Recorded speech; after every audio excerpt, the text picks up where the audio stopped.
ജീവജലനദി ജീവജലനദി.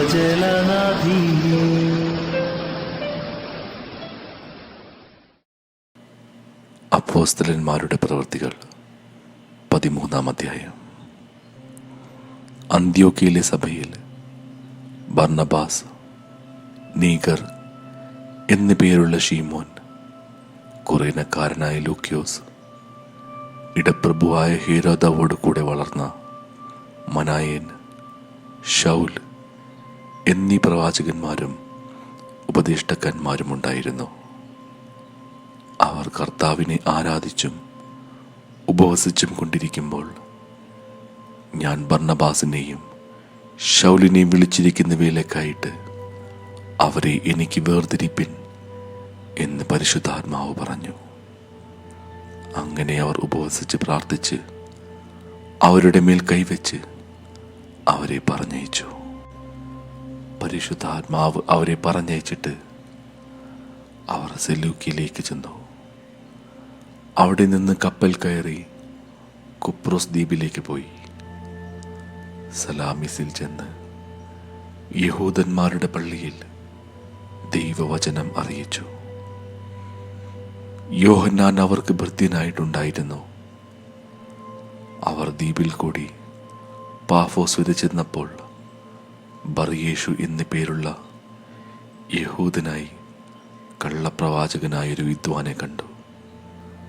അവൻ ബുദ്ധിമാനായ സെർഗ്യോസ് പൗലോസ് എന്ന ദേശാധിപതിയോട് കൂടെയായിരുന്നു.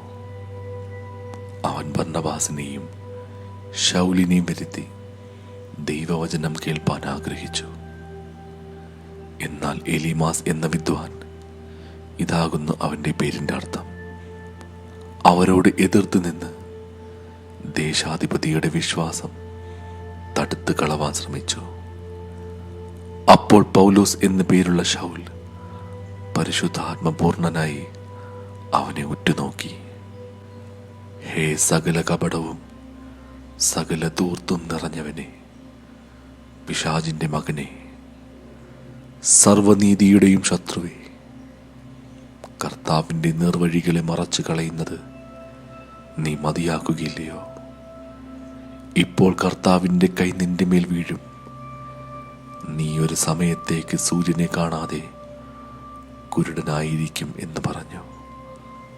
ഉടനെ ഒരു തിമിരവും ഇരുട്ടും അവൻ്റെ മേൽ വീണു. കൈപിടിച്ച് നടത്തുന്നവരെ തിരിഞ്ഞുകൊണ്ട് അവൻ തപ്പി നടന്നു. ഈ ഉണ്ടായത് ദേശാധിപതി കണ്ടിട്ട് കർത്താവിൻ്റെ ഉപദേശത്തിൽ വിസ്മയിച്ച് വിശ്വസിച്ചു. പൗലോസും കൂടെയുള്ളവരും പാഫോസിൽ നിന്ന് കപ്പൽ നീക്കി പംഫുല്യ ദേശത്തിലെ പെർഗയ്ക്ക് ചെന്നു. അവിടെ വെച്ച് യോഹന്നാൻ അവരെ വിട്ടുപിരിഞ്ഞ് യെരുശലേമിലേക്ക് മടങ്ങിപ്പോയി. അവരോ പെർഗയിൽ നിന്ന് പുറപ്പെട്ട് പിസിദ്യ ദേശത്തിലെ അന്ത്യോക്യയിലെത്തി ശബത്ത് നാളിൽ പള്ളിയിൽ ചെന്നിരുന്നു. ന്യായപ്രമാണവും പ്രവാചകങ്ങളും വായിച്ചു തീർന്നപ്പോൾ പള്ളി പ്രമാണികൾ അവരുടെ അടുക്കൽ ആളയച്ചു. സഹോദരന്മാരെ, നിങ്ങൾക്ക് ജനത്തോട് പ്രബോധനം വല്ലതുമുണ്ടെങ്കിൽ പറവിൻ എന്ന് പറയിച്ചു.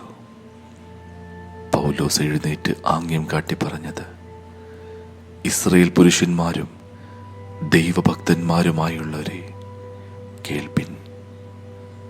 ഇസ്രായേൽ ജനത്തിൻ്റെ ദൈവം നമ്മുടെ പിതാക്കന്മാരെ തിരഞ്ഞെടുത്തു.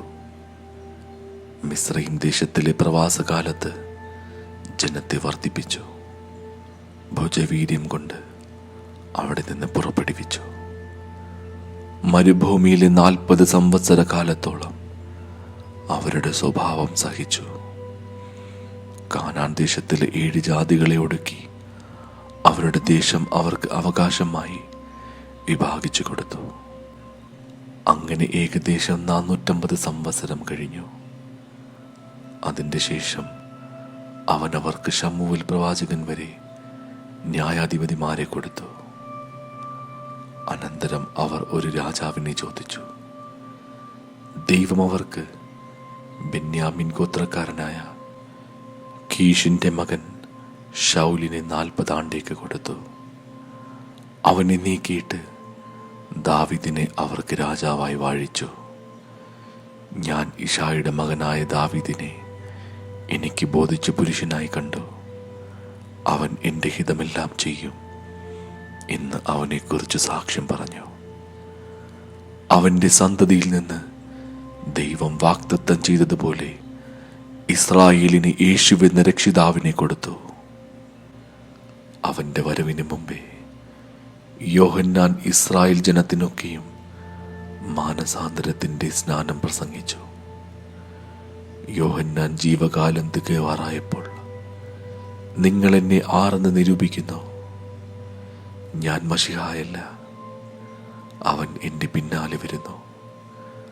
അവൻ്റെ കാലിലെ ചെരിപ്പഴിപ്പാൻ ഞാൻ യോഗ്യനല്ല എന്ന് പറഞ്ഞു. സഹോദരന്മാരെ, അബ്രഹാം വംശത്തിലെ മക്കളും അവരോട് ചേർന്ന ദൈവഭക്തന്മാരുമായുള്ളവരെ, നമുക്കാകുന്നു ഈ രക്ഷാവചനം അയച്ചിരിക്കുന്നത്. യെരൂശലേം നിവാസികളും അവരുടെ പ്രമാണികളും അവനെയോ ശബത്ത് തോറും വായിച്ചു വരുന്ന പ്രവാചകന്മാരുടെ വചനങ്ങളെയോ തിരിച്ചറിയാതെ അവനെ ശിക്ഷയ്ക്ക് വിധിക്കയാൽ അവയ്ക്ക് നിവൃത്തി വരുത്തി. മരണത്തിന് ഒരു ഹേതുവും കാണാഞ്ഞിട്ടും അവനെ കൊല്ലേണം എന്ന് അവർ പീലാത്തോസിനോട് അപേക്ഷിച്ചു. അവനെക്കുറിച്ച് എഴുതിയിരിക്കുന്നതൊക്കെയും തികച്ച ശേഷം അവർ അവനെ മരത്തിൽ നിന്നും ഇറക്കി ഒരു കല്ലറയിൽ വെച്ചു. ദൈവമോ അവനെ മരിച്ചവരിൽ നിന്നും ഉയർത്തെഴുന്നേൽപ്പിച്ചു. അവൻ തന്നോട് കൂടെ ഗലീലയിൽ നിന്നും യെരൂശലേമിലേക്ക് വന്നവർക്ക് ഏറിയ ദിവസം പ്രത്യക്ഷനായി. അവർ ഇപ്പോൾ ജനത്തിന്റെ മുമ്പാകെ അവന്റെ സാക്ഷികളാകുന്നു. ദൈവം പിതാക്കന്മാരോട് ചെയ്ത വാഗ്ദത്തം യേശുവിനെ ഉയർത്തെഴുന്നേൽപ്പിച്ചതിനാൽ മക്കൾക്ക് നിവർത്തിച്ചിരിക്കുന്നു എന്ന് ഞങ്ങൾ നിങ്ങളോട് സുവിശേഷിക്കുന്നു. നീ എൻ്റെ പുത്രൻ, ഇന്ന് ഞാൻ നിന്നെ ജനിപ്പിച്ചു എന്ന് 2-ാം സങ്കീർത്തനത്തിൽ എഴുതിയിരിക്കുന്നുവല്ലോ. ഇനി ത്രിത്വത്തിലേക്ക് തിരിയാതെ വണ്ണം അവൻ അവനെ മരിച്ചവരിൽ നിന്നും എഴുന്നേൽപ്പിച്ചതിനെ കുറിച്ച് അവൻ ദാവീദിന്റെ സ്ഥിരമായുള്ള വിശുദ്ധ കൃപകളെ ഞാൻ നിങ്ങൾക്ക് നൽകും എന്ന് പറഞ്ഞിരിക്കുന്നു. മറ്റൊരു സങ്കീർത്തനത്തിലും നിന്റെ പരിശുദ്ധനെ ദ്രുവത്വം കാണുവാൻ നീ വിട്ടുകൊടുക്കുകയില്ല എന്ന് പറയുന്നു. ദാവീദ് തൻ്റെ തലമുറയിൽ ദൈവത്തിൻ്റെ ആലോചനയ്ക്ക് ശുശ്രൂഷ ചെയ്ത ശേഷം നിദ്ര പ്രാപിച്ച് തൻ്റെ പിതാക്കന്മാരോട് ചേർന്ന് ദ്രുവത്വം കണ്ടു. ദൈവം ഉയർത്തെഴുന്നേൽപ്പിച്ചവനോ ദ്രുവത്വം കണ്ടില്ല. ആകയാൽ സഹോദരന്മാരെ, ഇവൻ മൂലം നിങ്ങളോട് പാപമോചനം അറിയിക്കുന്നുവെന്നും മോശയുടെ ന്യായപ്രമാണത്താൽ നിങ്ങൾക്ക് നീതീകരണം വരുവാൻ കഴിയാത്ത സകലത്തിൽ നിന്നും വിശ്വസിക്കുന്ന ഏവനും ഇവനാൽ നീതീകരിക്കപ്പെടുന്നു എന്നും നിങ്ങൾ അറിഞ്ഞുകൊള്ളുവിൻ. ആകയാൽ ഹേ നിന്ദക്കാരെ, നോക്കുവിൻ, ആശ്ചര്യപ്പെട്ട് നശിച്ചു പോകുവിൻ. നിങ്ങളുടെ കാലത്ത് ഞാനൊരു പ്രവൃത്തി ചെയ്യുന്നു. നിങ്ങളോട് വിവരിച്ചാൽ നിങ്ങൾ വിശ്വസിക്കാത്ത പ്രവൃത്തി തന്നെ എന്ന് പ്രവാചക പുസ്തകങ്ങളിൽ അരുളി ചെയ്തിരിക്കുന്നത് നിങ്ങൾക്ക് ഭവിക്കാതിരിപ്പാൻ സൂക്ഷിച്ചുകൊള്ളുവിൻ. അവർ പള്ളി വിട്ടു പോകുമ്പോൾ പിറ്റേ ശബ്ബത്തിൽ ഈ വചനം തങ്ങളോട് പറയണമെന്ന് അവർ അപേക്ഷിച്ചു. പള്ളി പിരിഞ്ഞ ശേഷം യഹൂദന്മാരിലും ഭക്തിയുള്ള യഹൂദ മതാനുസാരികളിലും പലർ പൗലോസിനെയും ബർന്നബാസിനെയും അനുഗമിച്ചു. അവർ അവരോട് സംസാരിച്ച് ദൈവകൃപയിൽ നിലനിൽക്കേണ്ടതിന് അവരെ ഉത്സാഹിപ്പിച്ചു. പിറ്റേ ശബ്ബത്തിൽ ഏകദേശം പട്ടണം മുഴുവനും ദൈവവചനം കേൾപ്പാൻ വന്നുകൂടി. യഹൂദന്മാരോ പുരുഷാരത്തെ കണ്ട് അസൂയ നിറഞ്ഞവരായി ദുഷിച്ചുകൊണ്ട് പൗലോസ് സംസാരിക്കുന്നതിന് എതിർ പറഞ്ഞു.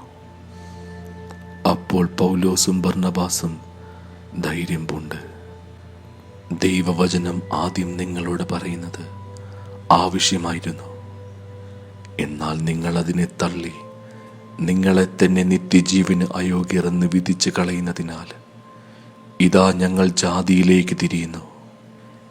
നീ ഭൂമിയുടെ അറ്റത്തോളവും രക്ഷയാകേണ്ടതിന് ഞാൻ നിന്നെ ജാതികളുടെ വെളിച്ചമാക്കി വെച്ചിരിക്കുന്നു എന്ന് കർത്താവ് ഞങ്ങളോട് കൽപ്പിച്ചിട്ടുണ്ട് എന്ന് പറഞ്ഞു. ജാതികൾ ഇത് കേട്ട് സന്തോഷിച്ച് ദൈവവചനത്തെ മഹത്വപ്പെടുത്തി. നിത്യജീവനായി നിയമിക്കപ്പെട്ടവർ എല്ലാവരും വിശ്വസിച്ചു. കർത്താവിൻ്റെ വചനം ആ നാട്ടിലെങ്ങും വ്യാപിച്ചു. യഹൂദന്മാരോ ഭക്തിയുള്ള മാന്യ സ്ത്രീകളെയും പട്ടണത്തിലെ പ്രധാനികളെയും ഇളക്കി പൗലോസിൻ്റെയും ബർന്നബാസിൻ്റെയും നേരെ ഉപദ്രവമുണ്ടാക്കി അവരെ തങ്ങളുടെ അതിരുകളിൽ നിന്ന് പുറത്താക്കി കളഞ്ഞു. എന്നാൽ അവർ തങ്ങളുടെ കാലിലെ പൊടി അവരുടെ നേരെ തട്ടിക്കളഞ്ഞ് ഇക്കോന്യയിലേക്ക് പോയി. ശിഷ്യന്മാർ സന്തോഷവും പരിശുദ്ധാത്മാവും നിറഞ്ഞവരായി തീർന്നു.